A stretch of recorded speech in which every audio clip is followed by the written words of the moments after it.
Welcome to another Triathlon Podcast, the podcast that brings the electrifying world of triathlons right into your headphones. Journey into captivating conversations, share the excitement of race recaps, enjoy the humor only a triathlete would understand, and join us as we debunk myths and bring you the bare, thrilling truths of the triathlon world. So feel your heart pound, breathe in anticipation, and get ready to dive into the world of triathlon. This is another Triathlon Podcast. Enjoy the ride. Welcome back to another episode of another Triathlon Podcast. We are back. We're going to have some fun. We're going to dive into our usuals, chat about everything that happened this weekend, get some race results, answer some questions from you, the audience, go into our what the F moment of the week, and do some predictions about next week. But let's get started. This is brought to you by Mauna Endurance, which is a global triathlon team with members all over the place. And we just like to go out there, have a good time with some great sponsor discounts and a fantastic community that supports one another and has some good time at races. Let's get going though. I've got Josh and Fede on the podcast as always. How are you guys doing? How's it going, Josh? Going great. Just trying to get through my post-race recap in my mind and trying to get that out of my way, but it's been a good Monday so far. Excellent. We'll definitely dive into that. How about you, Fede? How are you doing? Hey guys, happy to be back, and just getting out of the pool, getting a good swim workout in, and excited to talk about all the racing that happened over the weekend. And it was quite the weekend of racing. It felt like all the big names everywhere were out there and chasing down some wins. We had a couple blowups, a couple incredible performances, and everything in between. So first, we have a little bit more closer to home racing going on this weekend. Josh, you were doing your second ever time at your first sprint triathlon. How did you go compared to your first race last year? It was a sprint triathlon, and I was excited, confident, felt ready. It was my fourth event of the year in triathlon, so that was really cool to really feel fit and ready to go. And was able to knock off just over 9 minutes from my time from last year. A little slower on my transitions, though. That was the part that got me this year. It was a lot warmer than we expected it to be. And I think I got a little caught up on the bike with some hydration issues. But other than that, it was a great race, and got to race with my brother and my sister-in-law, and a lot of some great athletes showed up and finished seventh in my age group. Just missed a couple minutes in transition, might have got me on that podium. That is awesome that you took so much time off your first time there. Now, what was the big difference between last year and this year to get those times? So a lot of training, a lot of focused training on triathlon. Last year being my first event, I had put a couple months in through a 8-week printable PDF that I found online.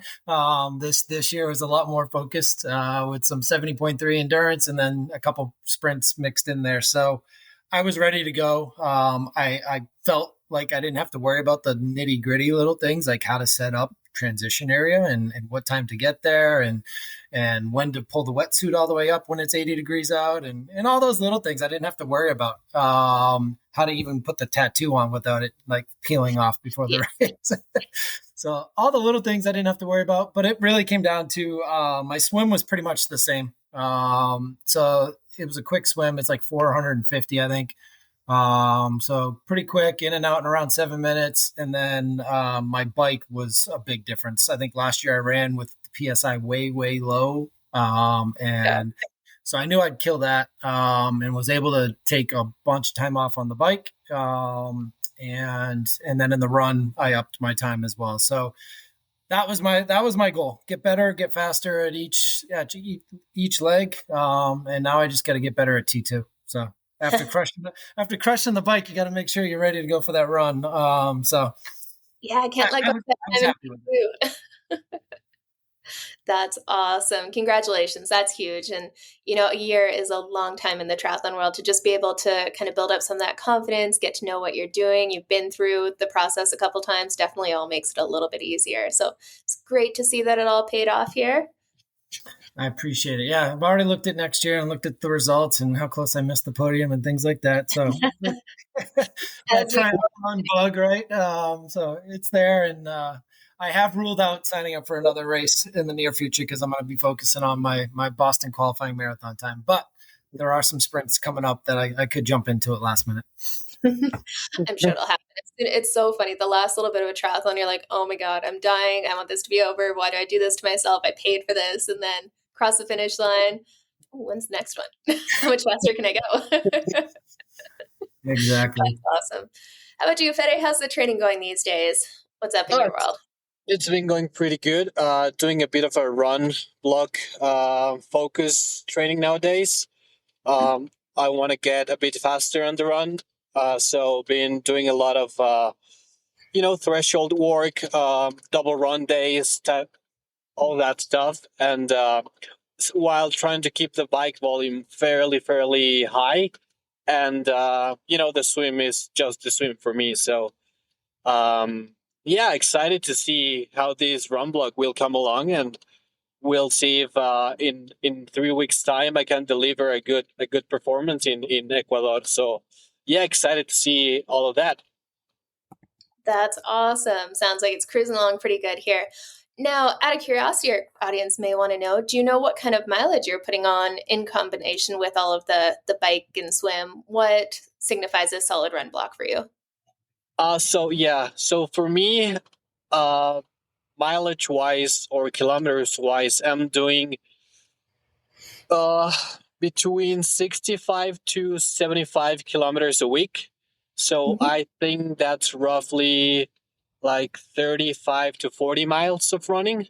So still on the lower end compared to like pros, but naturally a good runner. So I tend to perform well of like a solid stimulus and not a lot of volume. So doing a lot of intensity rather than just junk miles per se. Yeah, absolutely. And that's the thing. Combining it with the swim and the bike, you can get a lot of that aerobic foundation just from those, and then really dial in the run intensity. Absolutely. And everyone's different. Like I know people who tend to perform better over like just miles upon miles upon miles. But for me, like on average, like a normal training block for me would be, 50Ks a week or 60Ks a week. So I'm just bumping it up a little bit, not crazy amounts because, I don't want to get injured or I don't want to get, overly fatigued. So just staying a bit on top of my nutrition while increasing the mileage a little bit, that's the way to go for me.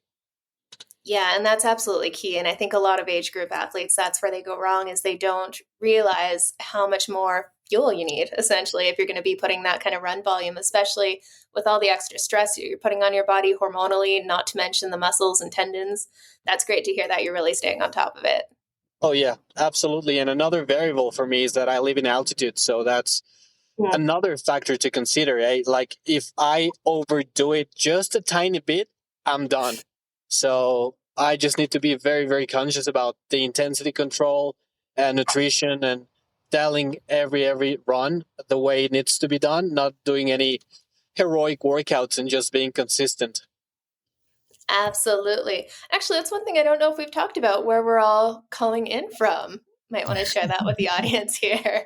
I had a question for Fede with that related too, is because you are training at altitude, and I've heard that pros will do that often, and age groupers will do that often, but then they also have to plan on when they come down to sea level, and if the race is at sea level. So is that something you have to prepare for a few days, a week, or whatever for races that aren't at elevation? Oh, awesome question. So I'm calling from Mexico City, and that Mexico City sits at 2,300 meters. That's like 7,500 feet. So it's pretty high. And I definitely have to time every time I come down to race at sea level. There's a window of time where my body performs the best.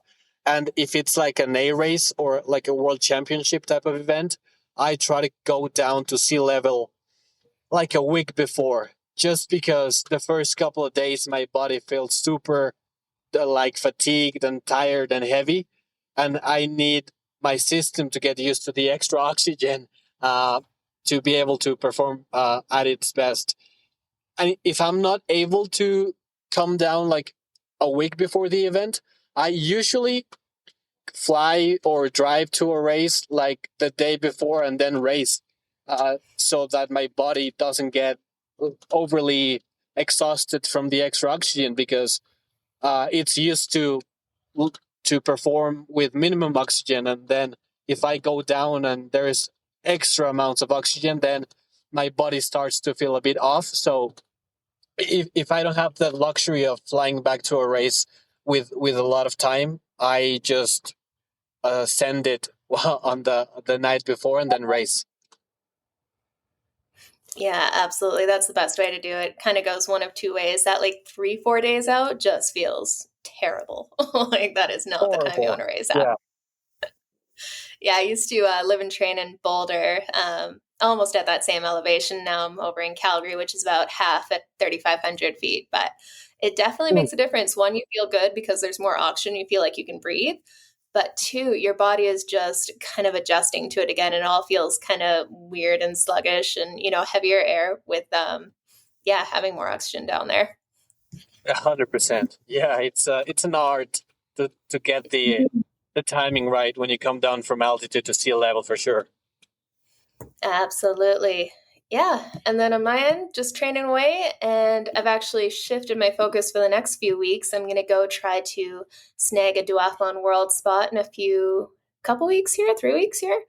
Yeah. So completely decided to go after it last minute and switched my training entirely. So instead of doing big zone 2 aerobic workouts and lots of volume, kind of switching it up with a bit more intensity on the bike and run, which I am totally a zone 2 math, whatever you want to call it. I love the long endurance work and can just go for hours, and I am in my happy place. Speed and intensity is hard. It beats me up so much more. I could go do 100K run weeks and feel awesome. Give me like 50K with any kind of intensity, I'm just like, oh my God, I'm dying here. So it's a little bit of a shock to the system, but it's definitely good to mix it up once in a while and kind of chase that and go back to the Kona training. 100%. Speaking of which, how long do you reckon it takes you to get used to the high intensity after coming off from doing like zone 2 or like an Ironman block? Like how long does it take your body to adapt? That's hard to say. I've never really done a significant push for speed. Now, there's a reason I'm better at Ironman than any other distance. I'm not that fast. I just don't slow down. So I am much, much better at the long endurance work than I am anything else, and I just enjoy it the most. I'm like a week and a half in and definitely start to see some changes fairly quickly. But yeah, that's a good question. I've never really gone after it enough to have a good answer for that. I kind of mix in some of those short course races on top of the Ironman work usually. So this will be a good to see. Awesome. Yeah, fun to mix it up a bit here. Okay, well, why don't we jump in? So we have had a ton of questions from the audience here, which makes it so much fun to give us something to talk about and help you guys out by answering your questions. And keep sending them in. I'll put in the show notes the best way to send those to us so we can answer your questions. And then from there, we'll get into some race results. But we had lots here. We can get started with Nicholas, actually from the Mauna Endurance team. Had a couple of questions when it came to aerodynamics. Now, of course, we're all chasing those aero gains, free speed if you're slipping through that air as efficiently as possible. So his first question was, thoughts on a BTA, so between the arms, setup for your cockpit. Is it faster or is it more aerodynamic? So I'm sure you guys have all seen that, the aero bottle, you got your tri-bars, bottle between, easy to sit from there, and it's just kind of nice. You got a straw in your face so you can't forget to drink. Fede, did you have any thoughts on, is that more aerodynamic or faster? Yeah, well, thank you for your question, Nick. And as everybody knows, I am the Mauna Endurance aero geek, and I've tested every single setup out there.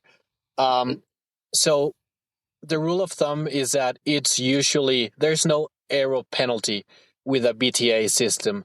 There are some hydration systems that you can benefit from and get like 2 to 3 watts benefit. However, if you are considering running a BTA bottle, whether if it's a one with a straw or just a regular water bottle, there's usually no penalty in terms of aerodynamics if you are, considering a BTA and not like and if your bike doesn't have like a front hydration system built into it, it's definitely a great option to consider.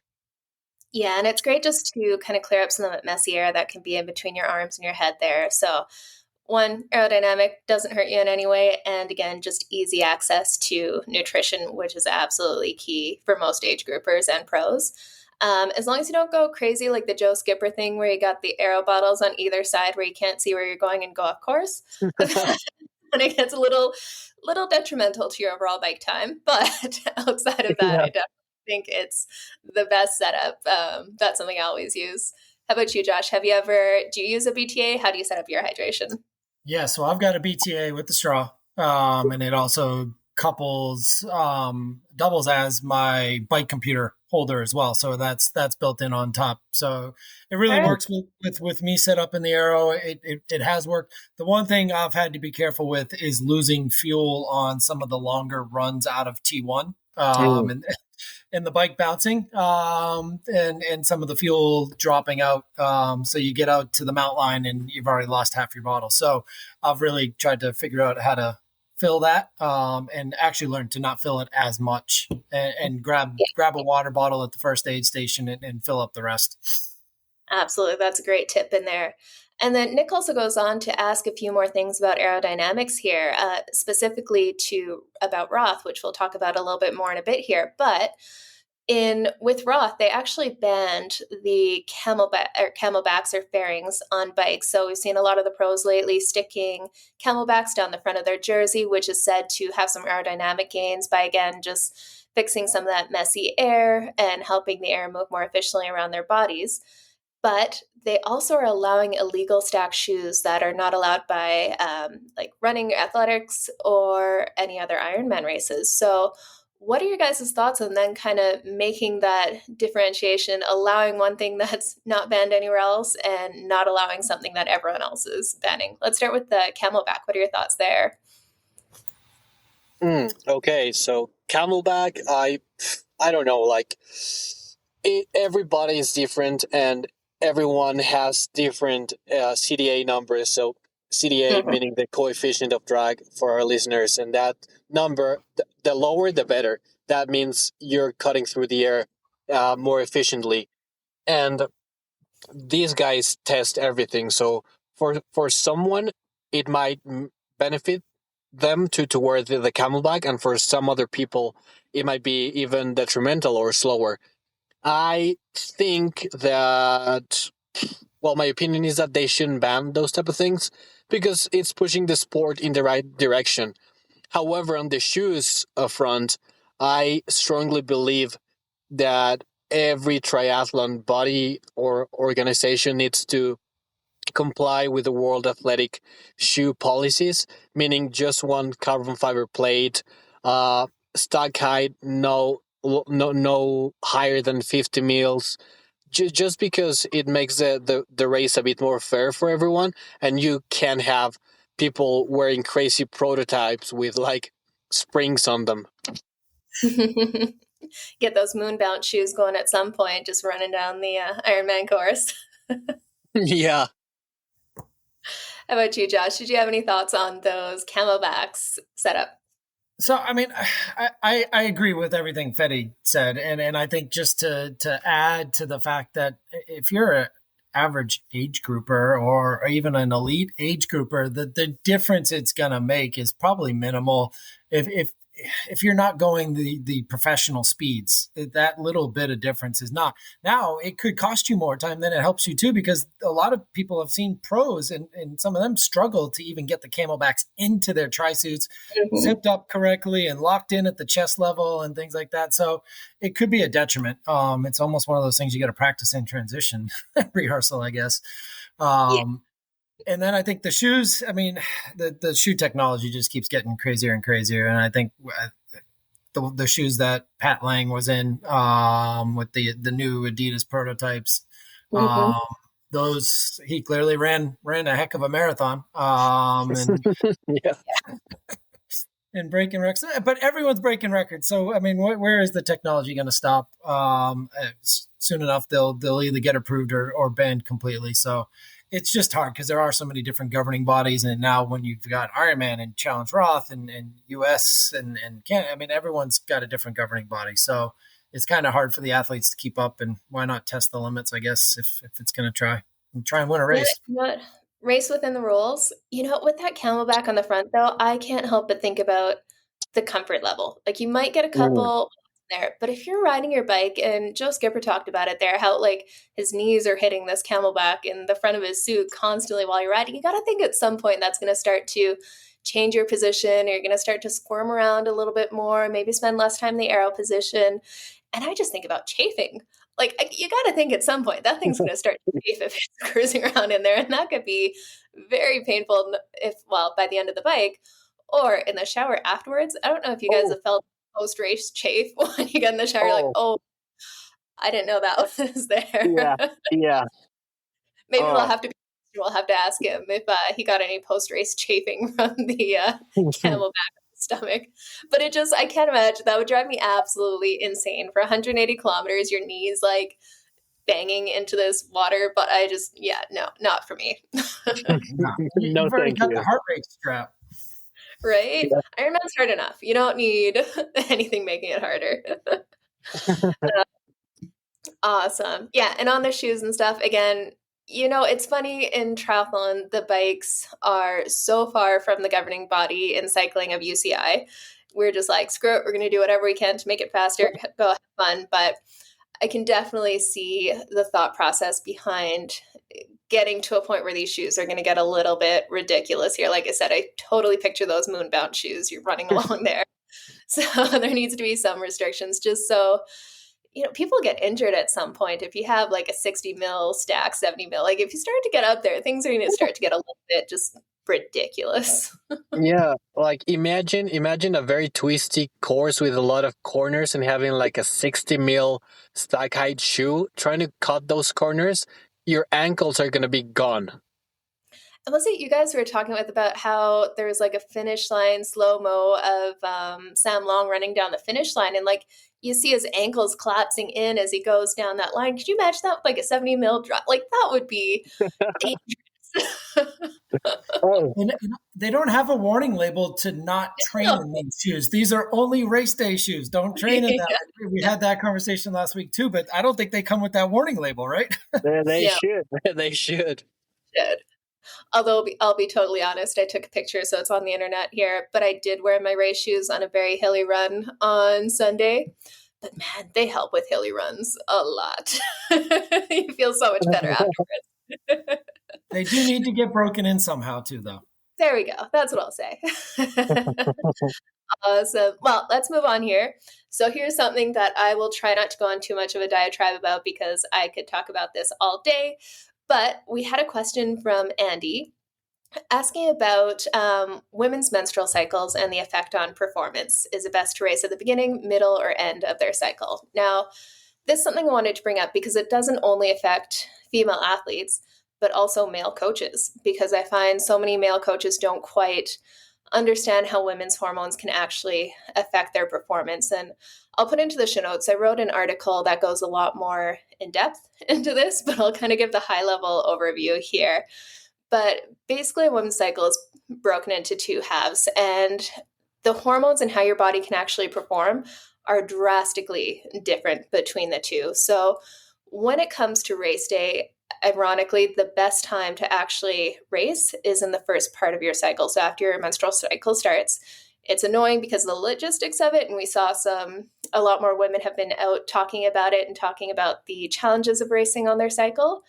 But this is the time of the month where your body is hormonally most like a male, essentially. You got higher testosterone, your body temperature is lower, you're able to absorb carbs a lot better, and all around it's just a lot easier. You're stronger, you're faster, and you recover a lot quicker too. In the second half, the biggest challenges is that your body temperature is up. Like I said, testosterone's a little bit lower, and you're just not able to perform at the same level. And the couple days before it starts is just a hormonal storm and everything feels terrible. So ideally, you don't want to be racing in those last couple of days of your cycle, but sometimes it happens. That just means you have to mitigate a little bit more and be a little bit more cautious about paces, because your body temperature being significantly higher makes a big difference on performance. So ideally, if you're working with a female athlete, if you are a female athlete, I found my performances drastically changed when I started training according to my cycle a lot more, because during that first 5 to 10 days, you feel unstoppable. You can hit those high power numbers. You can hit those faster run paces. So it's best to take advantage of that while you can. And then one of the biggest benefits, I think, of actually understanding your cycle and how in the second half, closer to when your period is going to start again, is things are going to be harder. And it's not because you're mentally not strong enough or you're being weak or you're slacking off. It's just your body is going through some hormonal shifts and you have a couple things working against you. So you just need to moderate the training and take advantage of your body's ability to burn fat for fuel a little bit easier.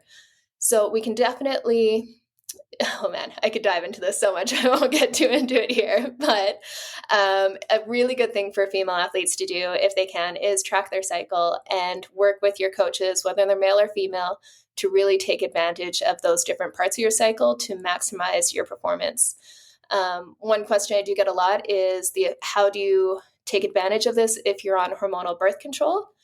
And the reality is, if you're on hormonal birth control, you're always kind of in that lower part of your cycle, kind of in that mid to back end of your cycle. So you have less hormonal shifts throughout the month, so it comes into play a lot less. You have a little bit harder time getting into that top end when you feel really, really great, but you won't have quite the lows either. So it just kind of moderates your hormones so that you won't feel such a drastic shift in there. Anyways, like I said, I'll link to an article there, but there are some drastic differences in performance once you really do start to take that into account for female athletes. And if you are a male coach, I definitely suggest reading up on it so that you can best serve the female athletes that you work with. Okay, that was a little bit of a diatribe there. Did you guys have any thoughts or input in that on female training? Well, I actually just listened to a podcast where this was talked about. So, and I can appreciate the fact that it needs to be discussed by male and female for the reason you brought up in the coaching aspect and everyone needing to understand it. And I think there was a little tidbit in that podcast, and I forget who the athlete was, if it was Miranda James or not. But they actually were not tracking as well as they should have been. Did an Ironman race, did not do very well, realized that it was because of the cycle that they were in, signed up for a race the following week and won the race. Absolutely. Back-to-back weeks. And it was because it was in that peak period of the cycle, and what a huge difference it makes.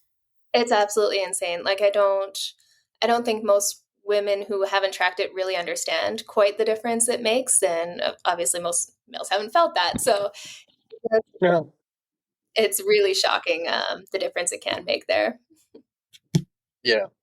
Just to add something on that, Jenna, I think you touched it perfectly. And you're the female on the podcast and the expert. But as a coach, I think it's very, very important to know, working with female athletes, knowing where their cycle's at, and plan accordingly. Because you don't want to write a program to an athlete who's in the final part of their cycle and prescribe them like a VO2 type of effort. You want to be aware of where they're at, and you also want to be aware if the cycle's consistent. If they're regular with it, because with endurance athletes, it seems like it's a badge of honor when women get amenorrhea or get just lose their cycle completely. One pro athlete who touched on it very, very good a couple of months ago was Emma Pallant-Brown. She raced and there was a bit of a wardrobe malfunction, and she touched on the menstrual cycle very, very wisely and very, very good. I think it's a good post that you can go read if you're a female athlete or just want to know a bit more about the menstrual cycle while racing and training. But yeah, it's very, very important to be aware of where the athlete's at, to be conscious about the type of intensity or the type of work that you want to prescribe your athletes.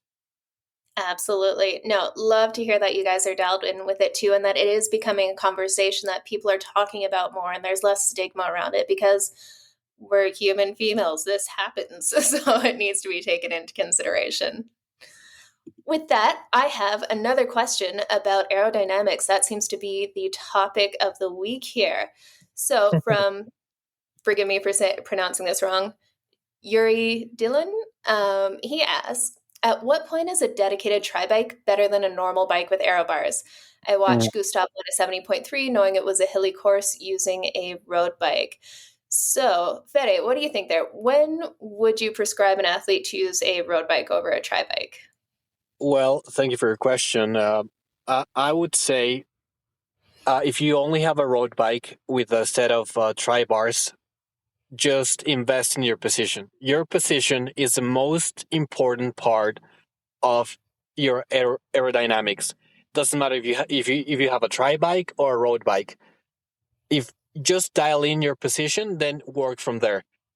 And I would say like 99% of the triathlon courses out there, you're gonna be faster on a tri-bike than on a road bike. However, I would 100% take any day a road bike with a good fit rather than a TT bike with a poor fit. I will be so much faster on a road bike with clip-on aero bars if my position is dialed in than being on the most expensive tri-bike and I look like a guy in a circus riding, basically.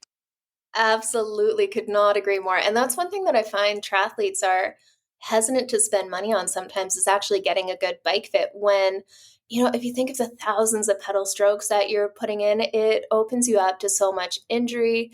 If you're like moving your knees in and out, if you're way forward, so you're putting more pressure on your knees, there are so many things that a good bike fit can fit on top of just the aerodynamics and being able to run better. It is huge for preventing injury. And it's funny how he mentions Gustav Iden winning a 70.3 knowing it was a hilly course. That was more a case of Gustav Iden didn't have a tri-bike sponsor, so he only had his road bike, and he's Gustav Iden, so he can just smash a course regardless. Now, if I could choose a road bike with Gustav Eden's athletic ability or a tri-bike, I would go Gustav Eden's athletic ability on a road bike, but unfortunately I don't have that option. Yeah, absolutely. How about you, Josh? Any thoughts on that? I think, like Fede said, it's 99% of the courses are going to be conducive to a TT bike. There are a few. I think I've heard some people talk about whether or not it makes sense to run a disc or even a TT bike at something like Alcatraz, where it's a shorter course and very hilly. So a road bike there for most people might actually be better. And you wouldn't have to worry about it. Now, the pros are going to still probably run a TT bike with disc, but they've even had thoughts of whether that's the best way to go or not. So it is course specific, but like Fede said, most of the time when you've got long climbs, TT bike still going to make the difference because you're going to want it on the descent and have that aero position, even if it is in the drop bars on the aero. Yeah, absolutely. Can agree more. Most of the time, go for the tri-bike. If you're just getting into the sport, road bike is a great option with clip-in bars. But if you're really trying to chase PRs in your best time, you're going to see a drastic difference in a tri-bike. And you're going to run better off of it, too. It's just with the geometry of the bike, it's set up so that you're going to use a little bit more glute, so that you're going to be in a better position to run afterwards and take a bit of the pressure off of your quad. So overall, tri-bike, if you can, go for that. Here's a real world scenario too. I mean, we talked about my race a year apart, and my first year was a road bike without even any drop. I mean, I didn't have any clip-ons either. I did a road bike, 4 miles an hour difference between last year and this year. There you go. That definitely shows it. And I always see the same too. It's like 5 kilometers an hour difference between my road bike and my TT bike. And that's just free speed. I'm not any fitter between the two at the same power output. It's a pretty drastic difference. And especially as you get into long distance triathlon, that's a lot of time that you're going to be gaining. Yeah. Okay, let's move on to our what the F moment of the week. Okay, so we're going to dive into the race results a little bit in a little bit here. But one thing that really stood out here was Sam Long, if you haven't heard, dropped out of his last Ironman here because he got 3 flats on the road, and the support, the neutral support with the techs, had no disc brake wheels on it, which is absolutely insane to me. All of the pros these days are riding disc brakes. Even mostly age groupers these days are riding disc brakes. So it is crazy to me that the pro support with wheels had 0 disc brake wheels out there. What are you guys' thoughts on that, Fede? That's a great that was very, very interesting to see. Just how unorganized the mechanics were on the event. Like you would nowadays, every single pro is on the disc brake bike, and if you're pro's tech support, you would know that you need disc brake wheels, and the fact that they didn't just blows my mind. It's just crazy. Well, and to Pro Tri News and Mark Matthews on there, he was saying they even asked like beforehand, like, will you have disc brake wheels? Like, this is what the pros are riding. Will you have them? They're like, yeah. And no, they didn't have any. And now there's a ton of variations with disc brakes. So it might not be that you get a perfect wheel with different variations and options that are out there, but it'll be good enough and better than having to drop out because you're 3 flats deep and your race day is over at that point. How about you, Josh? Any thoughts on our moment of the week? Well, the sad part is it looked like he was running the race that he wanted to run, coming from behind after a not so great compared to the rest of them swim. But pretty much, and his recap was, look, I had a good day. I was having a good day coming off a 70.3 success and felt pretty good. And then, hey, we're all going to have flat problems and things like that. But the factor here is what we're discussing. The support did not have disc wheel support, and that is the only thing they really needed. I mean, I don't know who that goes down to blame, but it would have been nice to see what Sam could have done, for sure, in a full Ironman. And it sounds like, I mean, he was making up ground. I think he was up to like 5th or 4th or whatever when he finally pulled out. So he was making up ground. But yeah, it's unfortunate, but it's something that happens in the sport, right? I mean, there's DNFs all over the place this weekend, it looks like. Well, and it's too bad there. It really would have been good to see what he could do, especially. And I have to say, though, props to the mechanic that was on that neutral support bike. I saw him change one of Sam's wheels. It was like under 3 minutes. He got that thing popped off, got the tire out, pumped up, put the tube. Like, it was crazy fast. That guy should be like in the F1 series changing tires there, because he got that on a million times faster than I would have struggled through in there. And I think a couple of people are asking why Sam Long didn't change his own. When you got a guy like that can do it that quickly, let them do it. He's the expert at that point, and he's not carb deprived after racing hard for a few hours. It's like a pit crew in a NASCAR event or a Formula One, right? I mean, it's the same thing. And I think I even heard somebody say they had some seat problems in Challenge Roth and had their seat adjusted by on-race support in like less than a minute. And the seat was adjusted back, tightened, boom, rest of the race, 100 miles, good. That's awesome. Wow. Now, the thing that sucks there is Sam Long's running out of options to get to the world champs. I think it's just Lake Placid in Switzerland, I think, might be the only other options he has before he just runs out of time. So it'll be interesting to see what he jumps into and if he can pull off that qualification. It's getting down to the wire. Yeah, deep down, I think Sam is chasing a bit more 70.3s this year. I believe his mind is more 70.3 oriented than full distance oriented. So I think if he qualifies for Nice, then good. But I don't believe it's like his top priority. I think he wants to be at his best in Finland. Yeah, and he's still he's still young too. So probably a focus on that shorter distance and speed will serve him as he goes along in this long course career. 100%. I think he even came into that race, and I mean, as the defending champ, but was calling himself the underdog just because of that 70.3 focus that he had, and because he loves to play his mind games. But Oh, of course. Yeah, gotta have that. So maybe he'll do the Lionel Sanders thing, just focus on 70.3 and see how fast he can get there. But now that we've started talking about racing, how about we get into some of those race recaps? There was definitely enough to recap. It seemed like everyone was racing everywhere, but I gotta say, we have to start with Challenge Roth. That was just the race of this season. This might be a more stacked field than most of the World Championship races out there. It seemed like everyone was on course. So, Fede, why don't you run us down what happened at Challenge Roth? well, first of all, absolutely. Fede was our champion, right? Fede won. I won.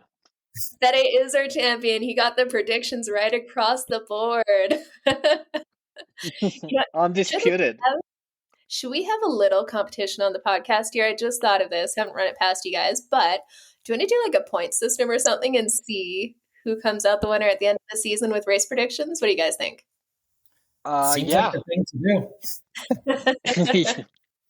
Let's do it. Okay, let's go for it. I'll start tracking the race results in there, and we'll see who can pull off the most wins in the rankings of our another triathlon podcast race competition. There we go. Pressure's on. Early lead. Take us away, Fede. Okay, yeah, so Challenge Roth, this is an iconic race in the world of triathlon. And we had, like you said, anyone was on the start line. We had Magnus Ditlev, we had Ben Canute, we had Patrick Lange. Just the field was super, super stacked. And the conditions on race day were perfect. Like the canal was flat as, like nothing. No wind, no nothing. It was cooler. The bike course was amazing. I think there was a bit of a complication with Ben Canute and Patrick Lange, but we'll touch on that later.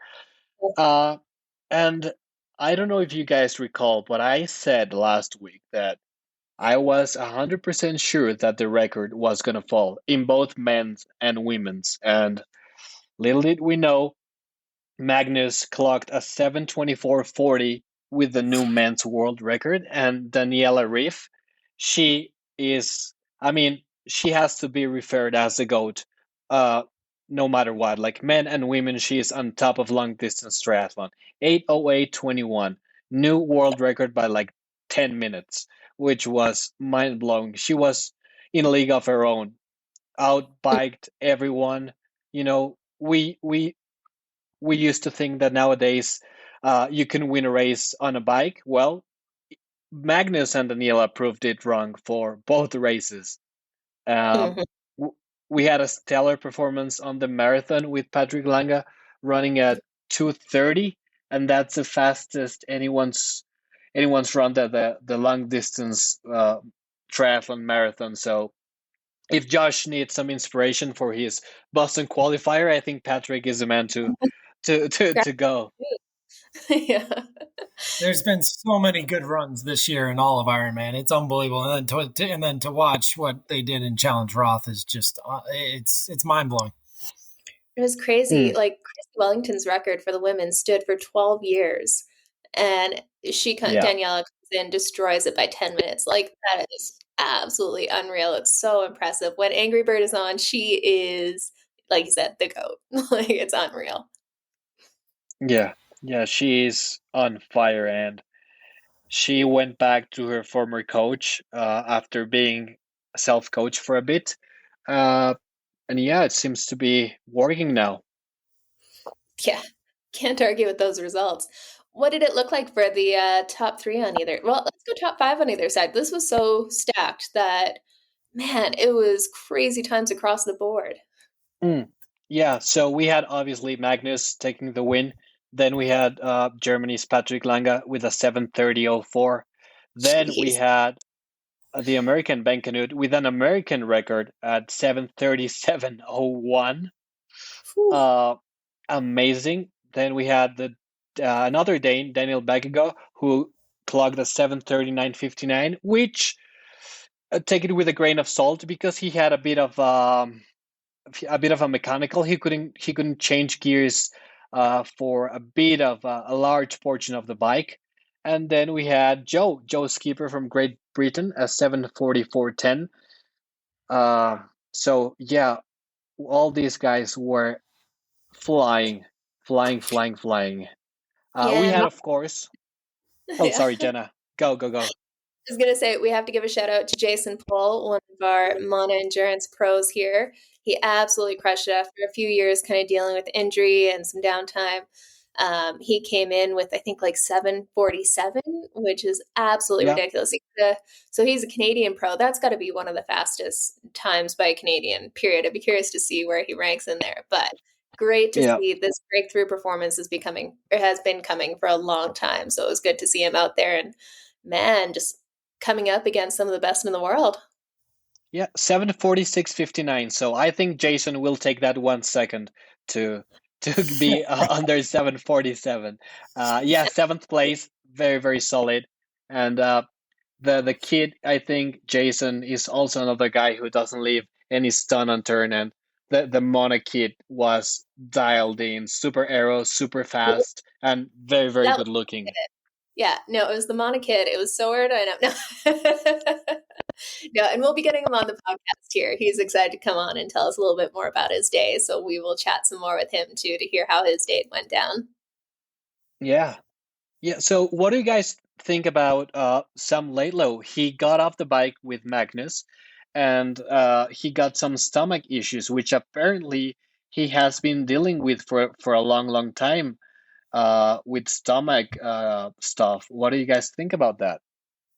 Okay, So can I I say was going to try and chime in and say, look, I mean, we eighth place. It's to me that's amazing. First off, he finished and he was struggling. I mean, and he was almost, I mean, a good third of the way into the marathon, and he was still right there, step for step. So I think it was around the 10K mark that Magnus left him. But I think it's really it's awesome that he finished the race and was able to get through and battle through, and that's a testament to who he is. But he certainly goes win or go home and pushes the limits. Yeah. So it's unfortunate to see that he's had that rough go where he's had a lot of these moments where he blows up a little bit. But I mean, amazing performance up until that point because they were step for step, and he actually had the lead for a good portion off of the bike into the run too. So can I say Yeah. something controversial here? 100%, please. So with him, there's got to be a lot of pressure on him this year after his performance in Kona and kind of everyone, all eyes on him, right? But I don't know if he would have had that performance in Kona without that lead bike. Like, to be perfectly honest, he got a ride on the back of that lead bike, which I don't know if he'd be able to pull off the same performance if he didn't have that assist, right? And we wouldn't be talking about him as much if he didn't have that assist. So when you come into a race like Roth, where they are making more of an effort to make sure there's no one in the way and it's actually a one-on-one race, you got to wonder if the pressure is getting to him to kind of show that he has that bike ability without it. And he's going a little bit too hard to try to push up to the front of the race. And then he just keeps blowing.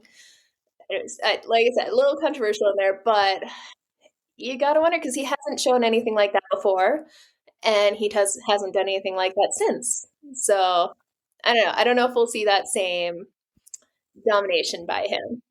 Oh, I love it, Jenna. You hit it right on the nail. And remember, guys, like Magnus was racing in Kona as well, but he got a flat tire.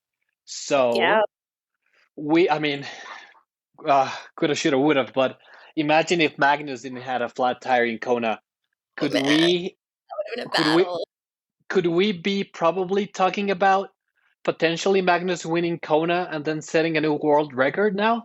That would just how the dynamics of long distance triathlon would change if he did pull the win in Kona last October and not Gustav, because I think with Magnus' athletic ability he would have been perfectly away from everyone and getting to transition minutes ahead of everyone and probably holding Gustav on the run.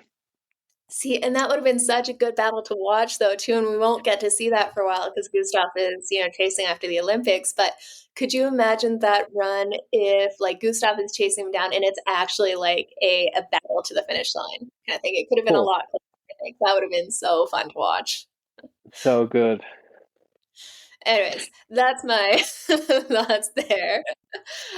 You mentioned there were some challenges for some of the racers out there. Yeah, so apparently, and we do not have footage yet of this, but there was a vehicle blocking part of the course when, and the vehicle was in front of Patrick Lange and Ben Canute, and apparently this went on for a couple of kilometers, so potentially they lost a bit of time there. We do not know. This is just speculation, but this is what the athletes were saying. Yeah, that's unfortunate. When vehicles get in the way of athletes, you never want to see anything that affects the race that isn't just pure performance or blowing up, but it sucks when stuff like that happens. But let's jump into the women's side of it. What did the top 5 look like on the women's side? This was, again, another stacked race. Yeah, this was another stack race, and of course we had the Swiss Daniela Riff clocking at 8:08:21. Then we had probably the fastest runner in women's sport now, Annie Howe from Germany, an 8:21:09, and she was moving very, very quickly. Then we had another German in third place, Laura Philipp, coming in at 8:25:31. Then we had from Great Britain, Fenella Langridge, who she is the life of the party. She was giving up fist pumps on Solarberg Hill and just enjoying herself. And then we had us Swedish Lisa Norden coming in 8:43:11. So very, very fast race from the women as well. Absolutely. But just, that domination by Daniela, that was absolutely crazy. I was really hoping to see something a lot closer, but no one can touch her. That was crazy. Oh, and she was so fresh on the finish line, huh? Like she was like jumps at the end of an Ironman. With a 13-minute margin of victory too. I mean, yeah. Man. And it was cool to see on social media, at least there was some props from Chrissy Wellington in there saying like the record wasn't mine to hold on to, and Danielle saying that she was inspired by Chrissy. So it's just kind of cool to see that come full circle and have that banner handed down there. It was an awesome performance. Yeah, it was very good to see, and I was very happy for Daniela because she deserves every single bit of it. She's arguably the best long distance triathlete out there, so good on her, and happy to see. I mean, I'm scared now because I don't think this is the best Daniela we're gonna see this year, because Terrifying. second weekend of October is gonna be chaos with her on the bike ride. She's gonna tore everyone's legs out. Oh, it'll be unreal. Let's jump into, so we'll go a little bit back and forth this week. Let's jump into some short course racing to mix it up a bit. We had I like WTF it. Montreal here in my homeland of Canada, just on the opposite side of the country. But what did the racing look like over in Canada? Awesome. So let's jump into the women's race first, because we were just talking about women. And this race, Beth Potter from Great Britain took the win. Coming in second, it was Léon Perriot from France. And coming in third was Summer Rappaport from the US, which was also a very impressive performance from Summer, especially on the bike, because she rode with Taylor Niff. She finished sixth, respectively. But Taylor, we know she's probably the uber biker from today's short course distance, and probably middle distance as well. She was racing the US National TT Championship and then flew to Montreal to do the race, and she pulled Summer to transition. These two girls got to T2 together, and Summer Rappaport, she is not usually known for being a good cyclist, but she held on to Taylor, and the sportsmanship on Taylor of just not getting mad at her for not taking as longer pulls as Taylor did was just speaks wonders about Taylor, and she has a great future ahead of her. Already a silver medalist in the mixed team relay, so Taylor is going to be a force to be reckoned with in the near future. But on this day, no one could touch Beth Potter, who had a bit of a kick at the end to outrun Leon. So, and she looked super happy to be taking second. So it was a very exciting race on the women's side. Oh, and it's so crazy to see like Taylor Knibb. I think it was Thursday, she did the USA Cycling Time Trial Nationals, and she Yep. ended up getting fourth place in that, and then goes over to Montreal like 3 days later and goes and gets a top 5 finish, or I guess a 6th place finish there. It's absolutely crazy. And I don't know if you guys heard, she signed one with a pro cycling team to work with them to add some of the cycling to her triathlon training, which is pretty crazy to be doing both and still going top 10 in WTCS series. Yeah, it just blows my mind.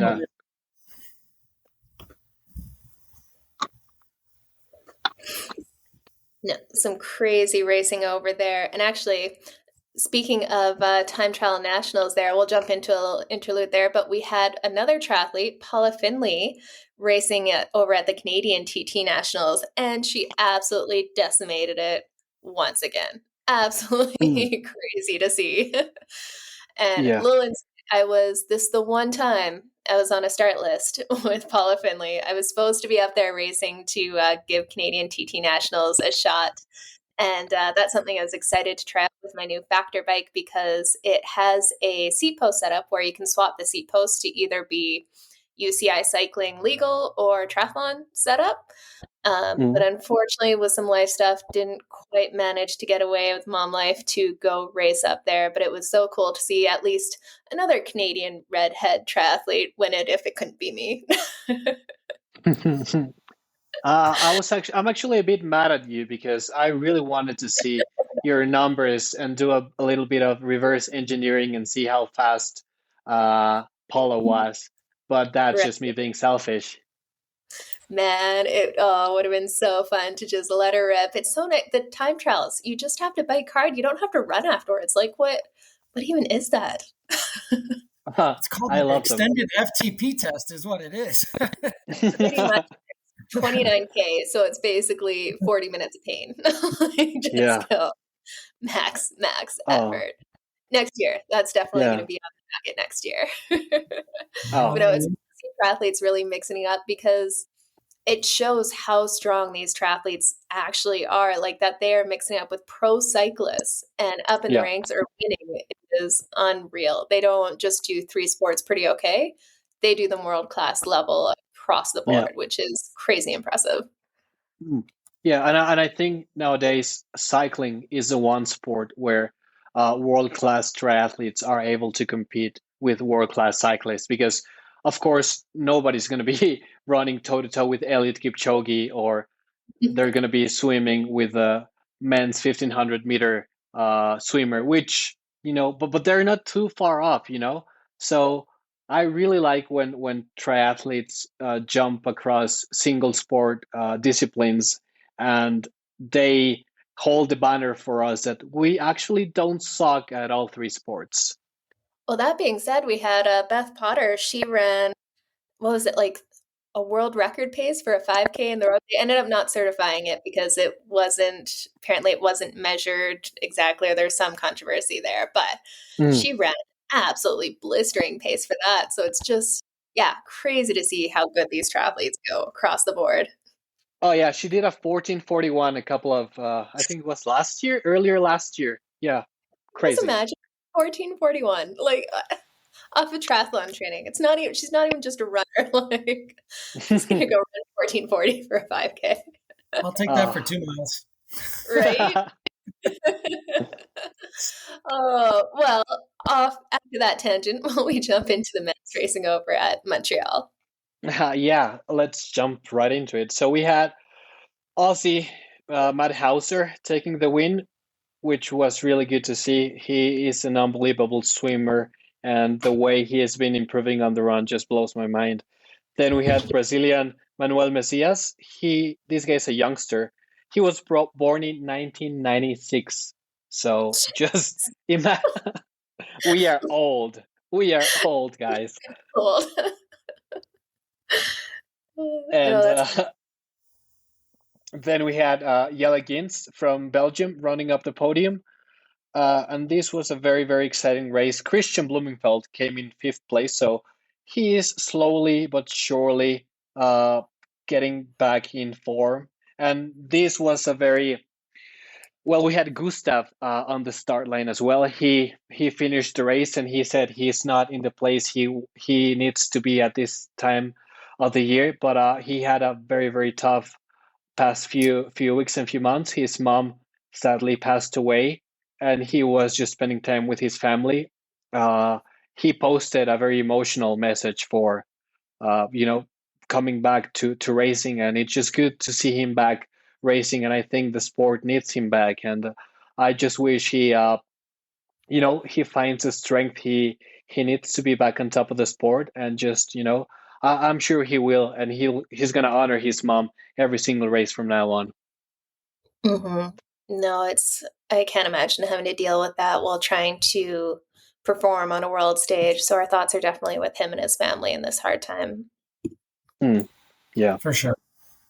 Mm-hmm. Yeah, it was definitely an interesting race here. We had kind of the Canadian hopes there. Tyler Mislachuk didn't quite have the day he wanted. He ended up sliding out with some slick roads out there. But we had Charles Paquette, who apparently had a few hard years where he just wasn't able to get into races. There was some change up in the Canadian National Federation and leadership there. So it's great to see that he's actually starting to get some of these starts, because he's definitely world class once he can actually get into these races and showcase some of that. So from the Canadian perspective, good to see that we're starting to get back up there in the ranks. No, he's definitely one to watch, and he's young as well. I think he's from 1997 or something. Yeah, he's a young guy. Oh man, no, some good racing as always. And then, unfortunately, the Canadian wildfires are not making life very fun for triathletes in all distances. But we had that mixed team relay. I was so looking forward to watching it. These are so good. And it was a really good chance for some of these countries to get points and test out some of their combinations of athletes. But unfortunately, they were canceled due to air quality, due to the wildfires and the smoke going on.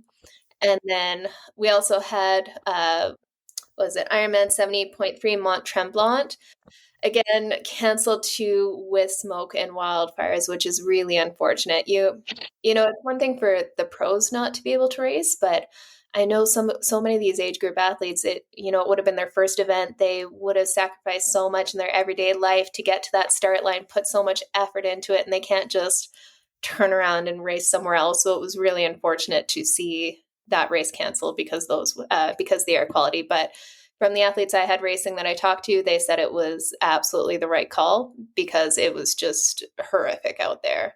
So that is sad to see. And I would say we can add a bonus WTF segment for that one too, with all the moths too. It wasn't just the smoke. What was up with that? I don't know. I mean, as a Canadian, something that happens often in that area. I mean, it definitely was all over social media. Signs of the apocalypse or something there. Yeah, it was crazy to see just piles and piles of dead moths out there, which is insane. But it just sucks all around that those races had to be canceled. Hopefully there'll be some relief over there. We need a little bit more moisture over here in Canada. That is definitely, we get our share of wildfires, but this year has been absolutely insane. So hopefully that starts to clear up and we get a little bit more rain so that, we can get people back in their homes. And I know racing is a small percentage of the effect these wildfires have, but Absolutely. It definitely hits close to home. Well, let's finish it off here with some quick predictions going into the weekend. There's not a ton of racing going on this weekend, but we do have the Ironman Frankfurt European Championships, and this is a female-only race. Let's see if we can pick the winners and if Fede is going to continue to destroy us in the competition. So I'll give you guys an idea of some of the top names on here. If I can pronounce them properly, my apologies in advance. We got Daniela Blamel, Nikki Bartlett, Sky Munch, Sarah True, Svenja Throws, Maha Stage Nielsen, Rebecca Clark, Lauren Brandon, Sarah Spence. That's just an idea of some of the top ladies in here. Do you guys have any thoughts? Who do you think is going to take the win in this race? Let's start with you, Josh. It's a tough one. I mean, I don't know a lot about the field in general, but I do feel like Sky Munch is ready for a good performance. And I think that's going to be my pick. I tend to go with the outsider. My boy Ben Canute made a good run into third place, and and even Chelsea had a good race. Sounds like she blew up as well and had a DNF. But I'm going to go with Sky and see if I can get myself on the board here. Sounds good. You know what? I'm going to go for maybe who I want to win more than who I think should win in here. But Sarah True, new mom in there. She's always been a bit of an inspiration to me there, and seeing her come back has been awesome. So I would love for her to win. So I'm going to go for the sentimental pick. I'm glad to see that we picked all different people in here. So we will see who gets some points next week, and I'll figure some kind of ranking system out here so we can have a little bit of fun competition among the podcast. Yeah, sounds good. Sounds good. Of course, I got to do that podcast social media thing. Go give us a follow on social media, add another Triathlon Podcast. I'll add our social media links as well into the episode description. And then if you want to go ahead and subscribe and leave us a review, that helps us out a ton so that we can keep answering your questions and bringing these episodes to you. And also in there, send us your questions. I'll put in a link where you can do that as well, and we will keep answering them. From the perspective of two coaches and a newbie triathlete who's pretty dialed into the sport here, it's always fun to get some different perspectives. Thank you so much, guys. Great to chat as always, and we will be back next week. Have a great week, everyone.